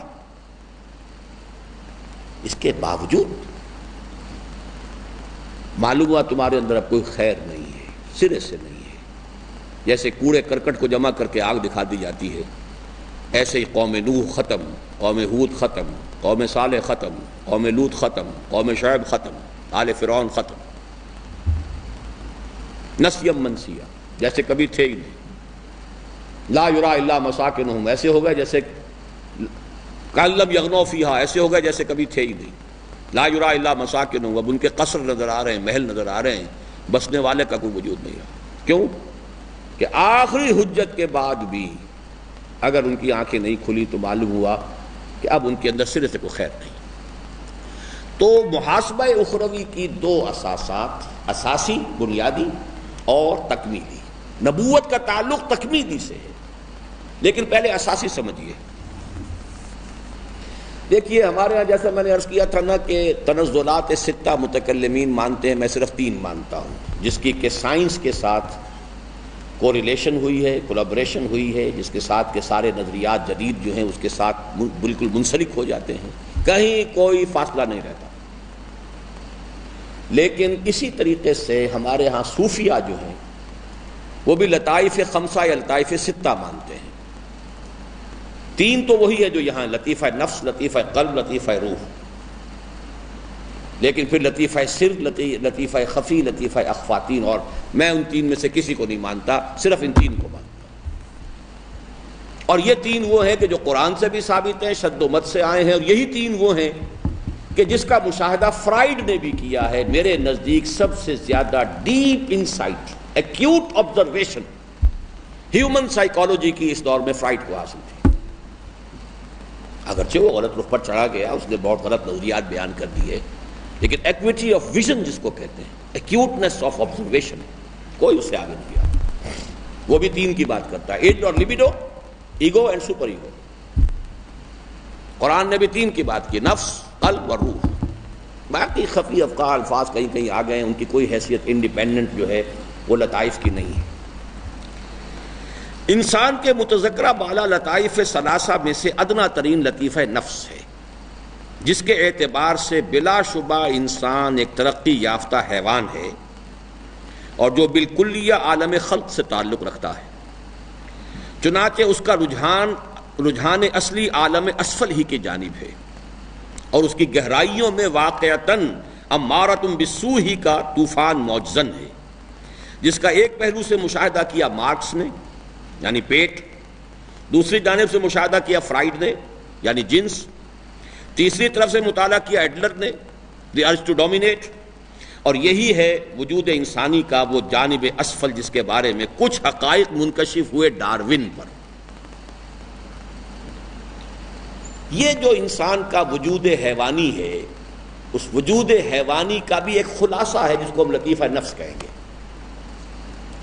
اس کو یوں سمجھیے، گھوڑے میں بھی یہ دماغ ہے یا نہیں؟ آنکھیں ہیں کہ نہیں؟ کان ہیں کہ نہیں؟ سونگتا ہے کہ نہیں؟ یہ تمام حواس جو ہمارے پاس ہیں حیوانات میں ہیں. بعض حیوانات میں یہ حواس ہم سے کہیں زیادہ تیز ہے. کتنے حیوانات ہیں جن کی سائٹ ہم سے بہت تیز ہے. ایسے حیوانات ہیں جن کو دیکھنے کے لیے روشنی کی بھی ضرورت نہیں. ایسے جن کی سماعت بہت تیز ہے، انسان کو ابھی پتہ بھی نہیں چلا اور گھوڑے کی کنپتیاں جو ہیں کھڑی ہو گئی، اسے پتہ چل گیا کہ کہیں کوئی ہے گڑبڑ، اس کا اینٹینا جو ہے سیدھا ہو گیا. آخر کیا وجہ؟ تو حیوان جو ہے اور اس کے اندر بھی یہ دماغ ہے، انفر کرتا ہے وہ.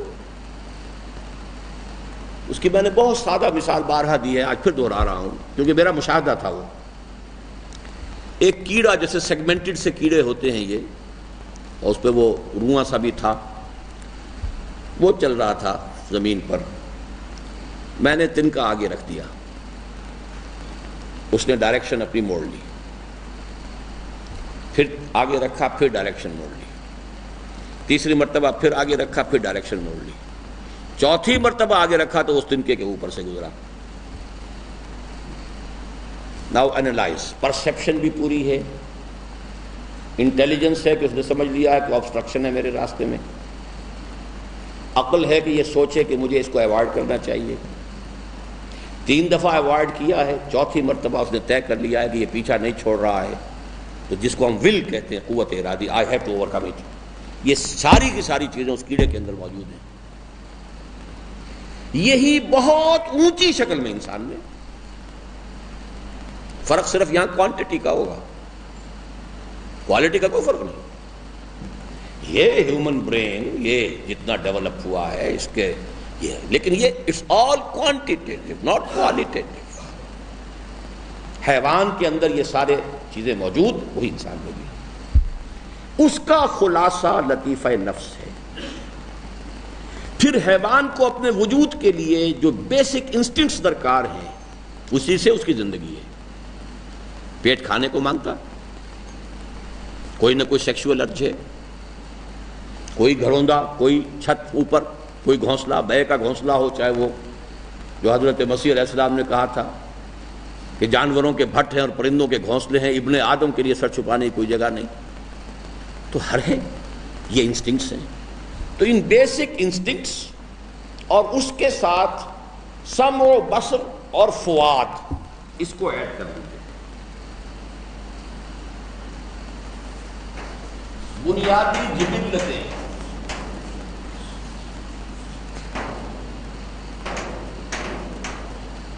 جمع سمع بصر فؤاد، یہ لطیفہ نفس ہے۔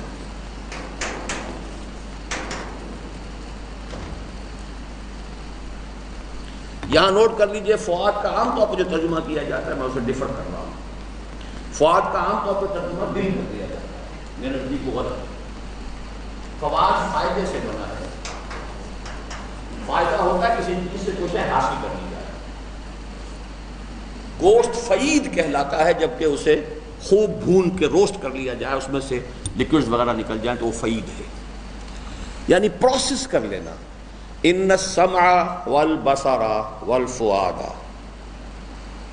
آبزرویشن، ہیئرنگ، اور اس کے ساتھ مزید، کیونکہ باقی 3 چیزیں ہمارے ہاں بہت ثانوی ہو گئی ہیں، حیوانات میں وہ زیادہ ڈیولپڈ ہیں۔ Sense of touch, sense of test, sense of smell, حواس خمسہ اس لیے کہلاتے ہیں۔ حیوانات میں یہ ہم سے بہت زیادہ ڈیولپڈ ہے۔ ہمارے ہاں آ کر اصل ڈیولپمنٹ جو ہوئی ہے وہ ان السمع والبصر، لیکن اس سینس ڈیٹا کو پروسیس کرنے والا یہ دماغ ہے، اس سے انفر کرتا ہے، نتیجہ نکالتا ہے۔ ان السمع والبصر والفؤاد کل اولئک کان عنہ مسئولا۔ یہاں تک پہنچ چکے ہیں کہ نہیں آپ؟ اب جو گرامر کے ساتھ پڑھ رہے ہیں منتخب نصاب، سورہ بنی اسرائیل کے 2 رکوعوں میں جو آیا ہے، یہ پہنچ گئے؟ نہیں پہنچے، خیر ویسے تو پڑھ چکے ہیں نا۔ یہ ہے لطیفہ نفس، اور ماڈرن سائیکالوجی ساری اسی سے بحث کرتی ہے، نتھنگ ایلس۔ لہذا نفسیات اس کے لیے لفظ بالکل صحیح ہے۔ اب کسی کو اس میں سیکشول ارج زیادہ ڈومینیٹنگ نظر آئی، فرائڈ صاحب کو، کسی کو اس میں پیٹ کی ارج جو ہے زیادہ نظر آئی، مارکس صاحب کو، حب تفوق نظر آیا ایڈلر کو، یا میکڈوگل کو صرف یہی ہے کہ یہ میکینکس کا ایک پروسیس ہے، ایکشن اینڈ ری ایکشن، اس کے سوا کچھ نہیں ہے۔ Human personality is nothing but the product of hereditary factors into environmental factors, nothing else. بہرحال پوری مغربی سائیکالوجی صرف اس لطیفہ نفس سے بحث کرتی ہے، اس سے آگے انہیں پتہ ہی کچھ نہیں۔ یہ لطیفہ نفس ہوا۔ اب آئیے لطیفہ روح، اور بالکل دوسری انتہا پر ہے لطیفہ روح، جس کی نسبت ہے خود ذات باری تعالیٰ کی طرف۔ وَنَفَخْتُ فِيهِ مِن رُوحِي، سورہ حجر اور سورہ صاد 2 جگہ آیا، اور جس کا تعلق ہے کلیتاً عالم امر سے۔ یسألونک عن الروح قل الروح من امر ربی وما اوتیتم من العلم الا قلیلا، اور اس کا اصل رخ ہے اپنے مرکز کی طرف مائل پرواز تھا، حسن کے مصداق عالم بالا کی طرف۔ یوں سمجھیے، اب اس کو بتائیں،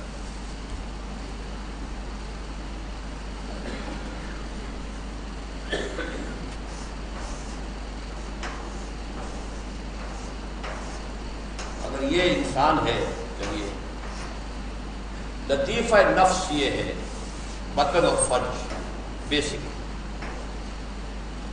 اور یہ انسان کو نیچے کی طرف زمین کی طرف، اور زمین کی طرف لطیفہ روح ہے جو اس کو ہر چیز کو لو شیء یرجع الی اصلہ، ہر شے اپنے اصل کی طرف رجوع کرتی ہے۔ یہ جسد آیا ہی ہے خاک سے، خاک کی طرف جائے گا، وہیں لوٹ بھی جائے گا۔ منہا خلقناکم وفیہا نعیدکم ومنہا نخرجکم تارۃ اخری، اور اس کا رجحان بھی نیچے ہے۔ روح وہاں سے آئی ہے، اس کی توجہ بھی ادھر ہے۔ یہ ہے کشمکش انسان کے اندر۔ اب دیکھیے کشمکش کا فرائڈ نے مشاہدہ کیا، وہ کہتا ہے کہ ایڈن لبیڈو، اس کو کنٹرول کرنا چاہتی ہے ایگو، ایگو کے اوپر ایک اور سپر امپوزڈ ہے سپر ایگو، یہ دونوں کھینچتی ہیں اس کی تنابیں اور اس کی باغ کھینچتی ہیں، اور ادھر سے وہ جو ہے ایڈ اور لبیڈو وہ اپنا زور لگاتی ہے۔ اسی کشمکش میں ساری انسانی زندگی چل رہی ہے۔ تو میں اسی لیے کہہ رہا تھا کہ جہاں تک اس کی آبزرویشن کا تعلق ہے، ویری ڈیپ، ویری ایکیوٹ، صحیح ہے، تعبیر مختلف ہے۔ ایک چیز کو صحیح سمجھ لیا، اوپر کا وہ سمجھتے نہیں کہ ہے کیا، روح کو وہ جانتے نہیں۔ روح تو معلوم ہوگی تو وہی سے معلوم ہوگی، روح کسی شے کا نام ہے۔ تو یہ جو ایک کشمکش ہے، انسان کا نفس لطیفہ نفس زمین کی طرف کھینچ رہا ہے، اور لطیفہ روح اسے اللہ کی طرف۔ اس میں محبت الہی کا ایک جذبہ اور لقاء رب کا ایک داعیہ ایک دھیمی آنچ والی آگ کے مانند تو ہر دم ہی سلگتا رہتا ہے۔ بقول علامہ اقبال، کبھی اے حقیقت منتظر نظر آ لباس مجاز میں، کہ ہزاروں سجدے تڑپ رہے ہیں میری جبین نیاز میں۔ آخر کوئی سبب ہے، انسان کیوں جنگلوں میں گیا، کیوں گیا؟ گھر بار چھوڑ کر جانا، سانپوں اور بچھوؤں کے درمیان غاروں میں جا کے دھونی رمانا، کائے کے لیے؟ کوئی ارج ہے نا، اور اتنی پورٹنٹ ارج ہے کہ اس نے ساری ارجز جو ہیں ان کے اوپر شکست دے دی۔ گوتم بدھ جا رہا ہے ایٹ دی ایج آف 30، جوان بیوی کو سوتے ہوئے چھوڑ کر گیا ہے، شیرخوار بچے کو سوتے ہوئے چھوڑ کر گیا ہے، اور محل سے نکل کہاں گیا ہے؟ خاک چھان رہا ہے، جنگلوں کی اور غاروں کی اور نہ معلوم بڑے بڑے وہ جو گھنے جنگلات کے اندر۔ کیوں؟ دیر از سم ارج۔ خالق میرے کہاں ہے تو، مجھ کو تیری تلاش ہے، مجھ کو ہے تیری جستجو، مجھ کو تیری تلاش ہے۔ ہم نے 5 یا 6 سال یہی نظم پڑھی ہے، اسکول جب شروع ہوتا تھا ہمارا ہائی اسکول کا، یہی پریئر ہوتے تھے۔ بہرحال یہ ہے وہ ارج روح کی، روح وہاں سے آئی ہے۔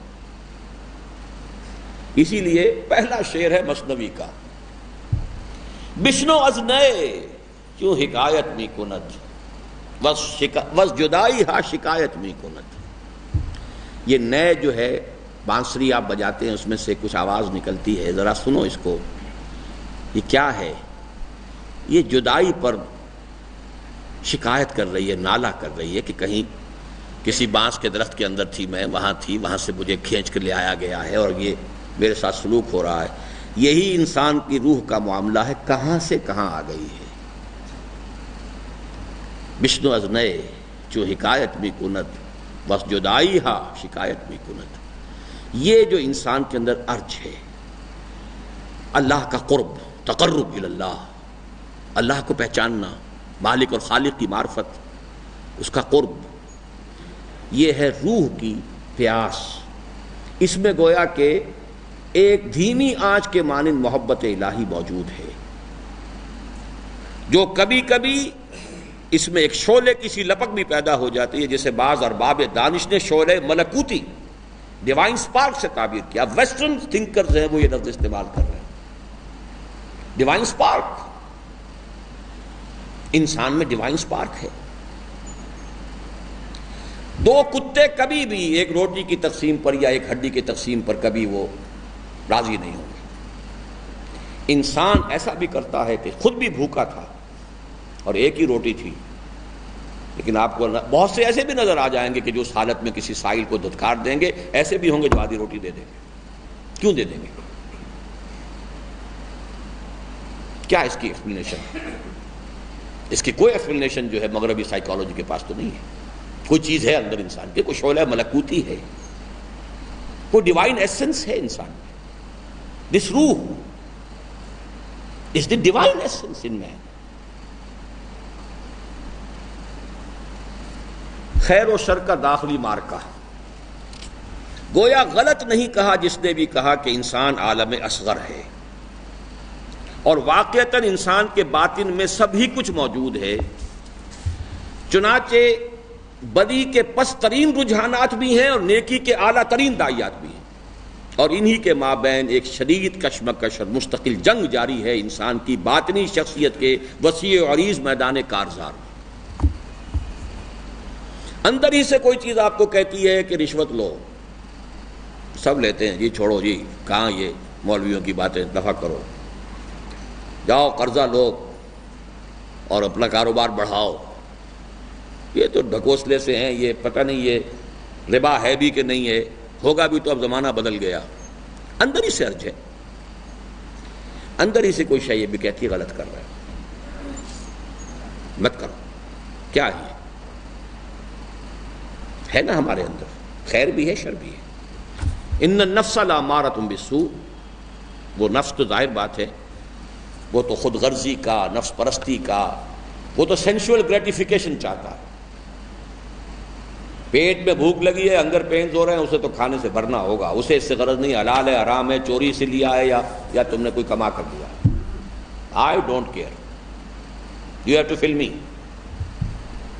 سیکشول ارج ہے، وہ اپنی سیٹسفیکشن چاہتی ہے، اسے کوئی پرواہ نہیں ہے حلال ہے حرام جائز نہ جائز، اس کو best. Blind instincts, they need their gratification, sensual gratification. ان النفس لامارۃ بالسوء. لیکن کوئی شے اندر ہے کہ جو انسان کو روکتی بھی ہے. نفس لوامہ، ضمیر، کانشنس، کوئی شے تو ہے نا آخر. ہر زبان میں اس کے لیے اگر لفظ موجود ہے، conscience. My conscience is biting me. My conscience is pricking me. I shouldn't have done so. کوئی چیز اندر ہے. تو یہ 1.5 گھنٹے کی بات ہم نے کی تھی. اب اگرچہ 5 منٹ رہتے ہیں، چلیے پڑھ لیجیے اس سے ایک صفحہ اور. مسئولیت کی اساسات اصلیہ. لیکن اس مارکہ خیر و شر میں خالق فطرت نے انسان کو بے یار و مددگار یا بے تیر و تفنگ نہیں جھونک دیا، بلکہ اسے بہت سی استعدادات سے نواز کر اور بہت سی قوتوں سے مسلح کر کے بھیجا ہے. چنانچہ اس کی شخصیت کا ادنا ترین پہلو یعنی لطیف ہے، نفس بھی ایک جانب مسلح ہے استعدادات سماعت و بصارت اور قواعد تعقل و تفکر سے. یہ عقل، جیسا کہ میں نے کہا، سمع و بصر والفؤاد. اور دوسری جانب مسلح ہے ایک اخلاقی حس سے، جو تمیز کرتی ہے خیر اور شر میں اور پہچانتی ہے نیکی اور بدی کو. یہ ایک اور ایڈیشنل آرگومنٹ ہے. قرآن یہ کہتا ہے کہ یہ خیر اور شر کا تصور نفس میں موجود ہے. اب غور کیجئے، قلب کی بات ابھی نہیں ہو رہی، روح کی بات نہیں ہو رہی. وَنَفْسٍ وَمَا سَوَّاهَا فَأَلْهَمَهَا فُجُورَهَا وَتَقْوَاهَا. قسم ہے نفس کی اور جو اس کو بنایا، سنوارا، درست کیا، اس کی نوک پلک سنواری اور اس میں الہام ودیت کر دیا خیر اور شر کو. یہ نفس میں ودیت شدہ ہے. Every human being knows by his very nature this is good, this is evil. شریعت کچھ بھول جائیے ابھی. قانون اور شریعت اور شے ہے. سچ بولنا اچھا ہے، جھوٹ بولنا برا ہے، ہر شخص جانتا ہے. وعدہ پورا کرنا اچھا ہے، وعدہ خلافی بری بات ہے، ہر شخص جانتا ہے. کسی نے راستہ پوچھا، راستہ بتانا اچھا کام ہے، نہیں بتایا ہے، دھوکہ دیا، بہت برا کام کیا۔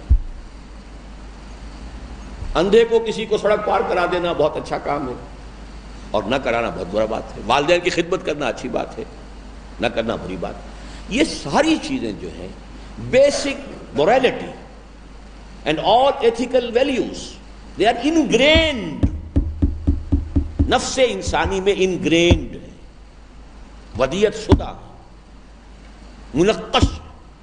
وَنَفْسٍ وَمَا سَوَّاهَا فَأَلْهَمَهَا فُجُورَهَا وَتَقْوَاهَا۔ بفوائد آیات قرآنی اب یہ جو میں نے گنوایا ہے کہ لطیفہ نفس میں کیا کچھ ہے۔ اِنَّا خَلَقْنَا الْإِنسَانَ مِن نُطْفَةٍ أَمْشَاجٍ نَبْتَلِيهِ فَجَعَلْنَاهُ سَمِيعًا بَصِيرًا۔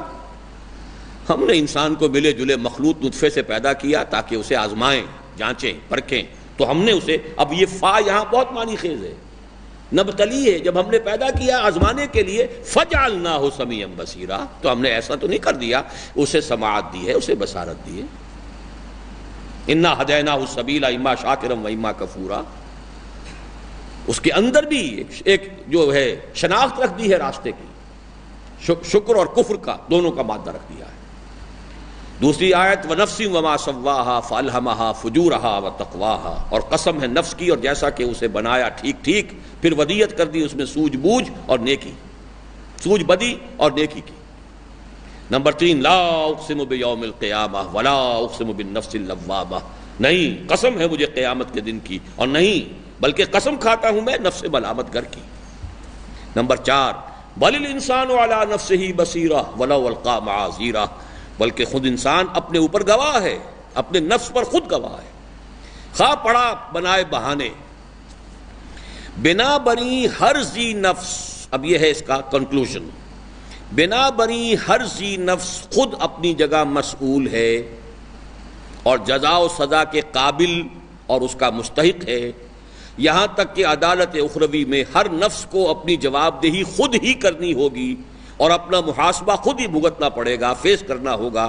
بفوائد الفاظ قرآنی یوم تاتی کل نفس تجادل عن نفسها وتوفی کل نفس ما عملت، جس دن ہر نفس آئے گا اپنا دفاع کرتے ہوئے، اپنی جانب سے جدال کرتے ہوئے، اور ہر نفس کو، دیکھیے ایک ہی آیت میں لفظ نفس 3 مرتبہ آیا ہے۔ یوم تاتی کل نفس تجادل عن نفسها وتوفی کل نفس ما عملت، نفس اپنی جگہ مسئول ہے، چاہے کوئی وحی نہ آتی، کوئی قرآن نہ آتا، کوئی نبی نہ آتے، کوئی رسول نہ آتے، کوئی ہدایت نہ ہوتی، کچھ نہ ہوتا، نفس میں یہ ساری چیزیں رکھ دی گئی ہیں، اس کے بنا پر وہ خود مسئول ہے، اور نہ کوئی نفس دوسرے نفس کے کام آ سکے گا، اور اس کی جانب سے کوئی سفارش یا فدیہ قبول ہوگا، نہ اسے کسی طرف سے مدد ہی مل سکے گی۔ واتقوا یوما لا تجزی نفس عن نفس شیئا ولا يقبل منها شفاعۃ ولا یؤخذ منها عدل ولا هم ينصرون۔ یہ چھٹے رکوع کی بھی سورہ بقرہ کی دوسری آیت ہے، اور پھر 15ویں رکوع کی دوسری آیت بھی یہی ہے، تھوڑے سے فرق کے ساتھ۔ کوئی نفس کسی نفس کے کام نہیں آئے گا، انڈیویجول نفس، یور اون، ہر شخص کو فیس کرنا ہے اپنا محاسبہ، اور اس کے محاسبے کی بنیاد اصلی وہی شے ہیں جو نفس میں ودیت کر دی گئی ہے۔ انشاءاللہ بقیہ کل پڑھیں گے۔